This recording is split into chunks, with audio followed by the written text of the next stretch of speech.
Ride with Norman time. Phoenix, Arizona. As a kid living thousands of miles away, it was irresistible to my imagination.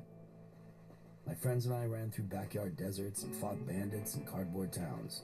As an adult, not much has changed.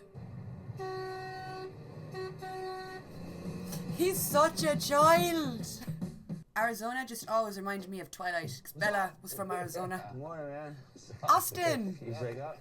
Good to see you, man. I'm here with Austin Emilio. The first time we met, I put a gun to your head. Yeah. Too hard. Yeah, I got mad. Didn't I poke you in the eyeball with a knife? You poked me in the eyeball with a knife, too, yeah. Sorry.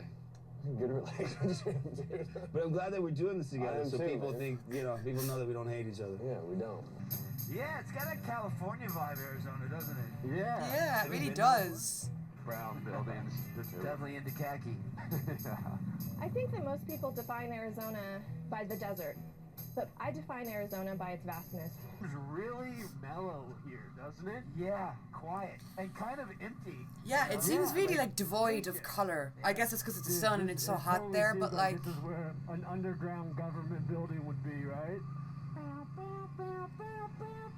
Just outside the city, the landscape looks tough and unforgiving. To live out here is a true test of survival, and no one knows that better than the 27 Native American tribes, whose reservations take up nearly a quarter of the state.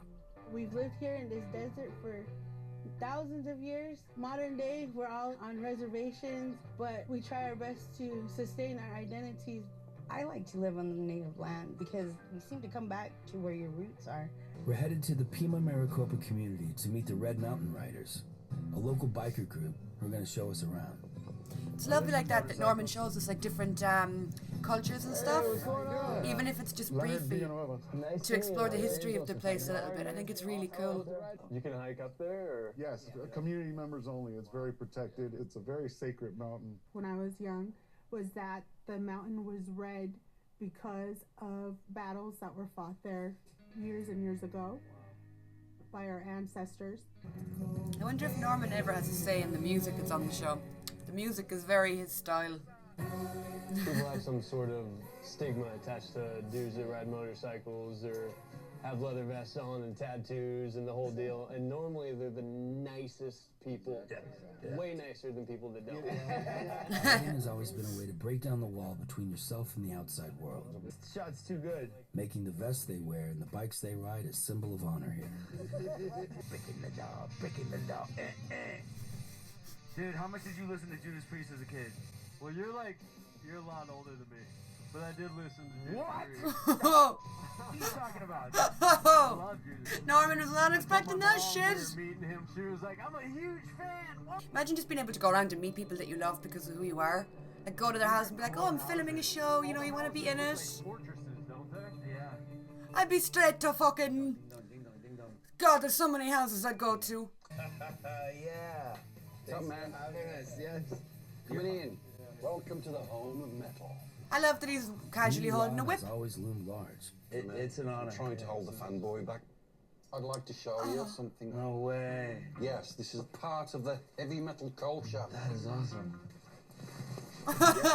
Double-crossed horn look.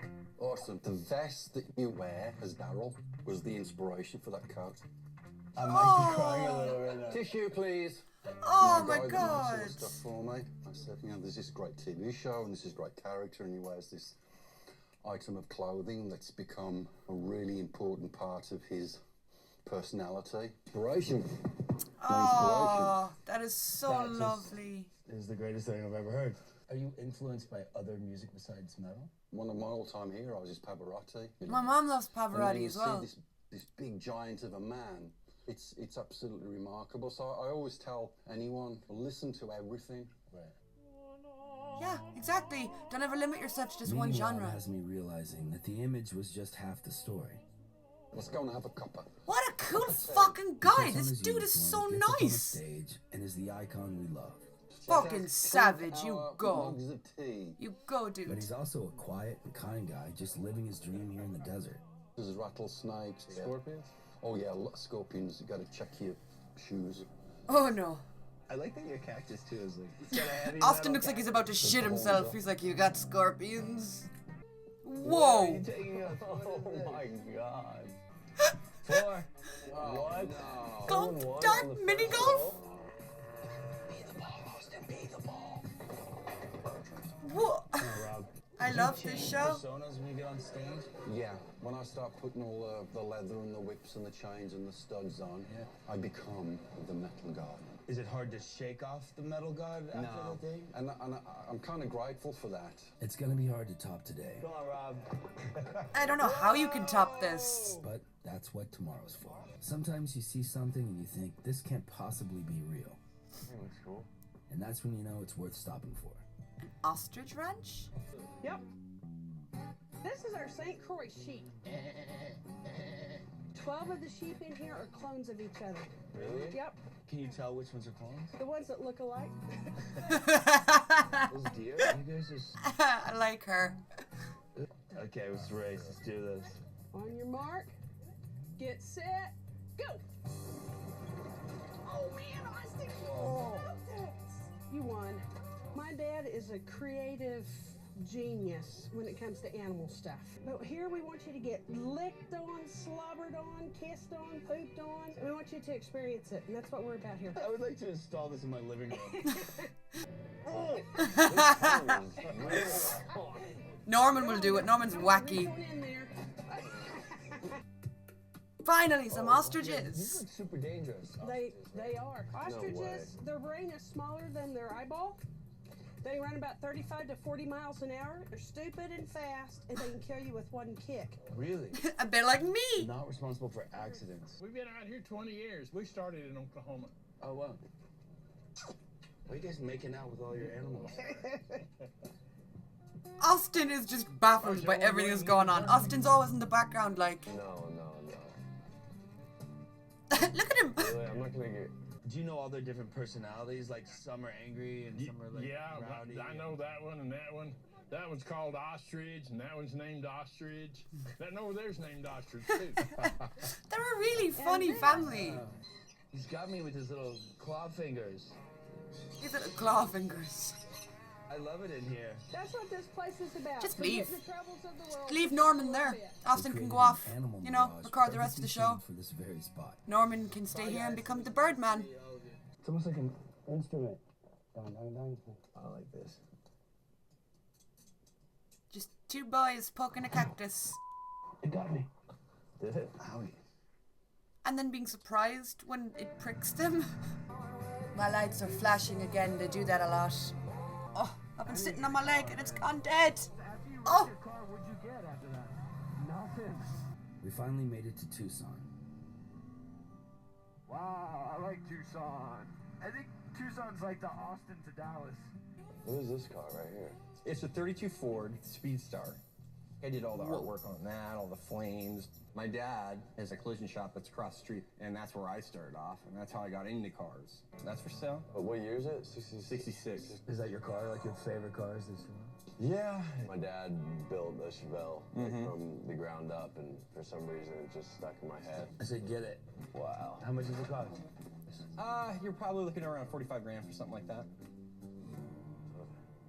Go get it out of your saddlebag.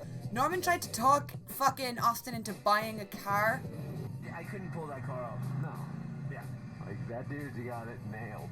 Yeah. Ram into the back of it and fuck up the paint job. That is such a cool car. What do we do? That's a hard-boiled egg. However you think you need to get in it, y'all just get in it. Oh my god! Austin's there gently like tapping and Norman's just like, boom, I'm in. Sorry, he won the egg peeling contest here. Yeah, none of us. Potatoes. Wait, I got slumped. Oh my god. Did they go back here for breakfast? I use a little salt and pepper. How come some of them are wrapped up? We wrap actually all of them, it's called spray lat, to make sure that it's as well preserved and doesn't deteriorate. The soil here is as hard as concrete, so that's why we're able to store all of these airplanes on the ground. Do you have any alien spaceships here? We do not. That we can tell you about on camera.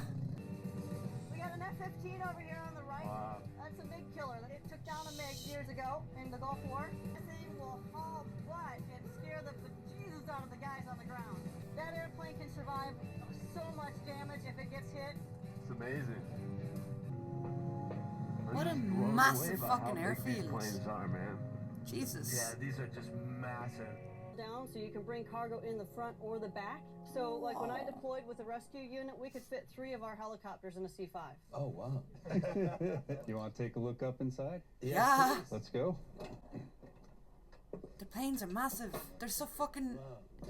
That shit is like party in here. otherworldly to me. This is by manufacturer cargo aircraft. This is one of those planes like in a Tom Cruise movie, you know, when the back opens up and it's like, exactly. Mid to late 60s it was developed. the feeling of what this must feel like to pull this monster off the ground. But being here is a moving reminder of the critical role they've played in history, alongside our servicemen and women. We're heading to the training area for the pararescuemen, also known as PJs. These guys literally jump into combat and humanitarian zones to rescue people who have no other way out. You guys ready for some fine Air Force dining? Yeah, I'm starving right now. Me too. So explain to me what you guys do exactly. I know you guys go in and you rescue people that are behind enemy lines, right? Yep, we are the Department of Defense's only personnel recovery, so rescue specialists. We parachute, we're combat divers. That guy next to you is counting on you. You know, you're part of that team. If you don't do your job, you know, that could affect the whole team to accomplish that mission. It's kind of like acting, We I have a suppose, in a way. motto, these things we do that others may live. A lot of us have that as a tattoo. And we do some POW type training. The survival portion is about a week out in the field up in Washington State. It's about 6 days in the woods.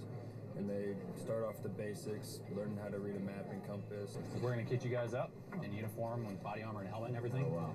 And a weapon as well. When I was first hired to play Daryl, it wasn't until I put on his clothes that I finally started to feel like the character. Looking good, guys. Feel ready? You look legit. I could never stack up to these guys, but standing here all kitted out, I think I have a sense of what it feels like to be one of them. Telescopic sledge, hooligan tool.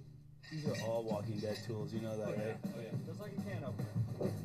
On second thought, this is just a whole nother level. They're like two little boys. AMC said I can play with this saw, like for real.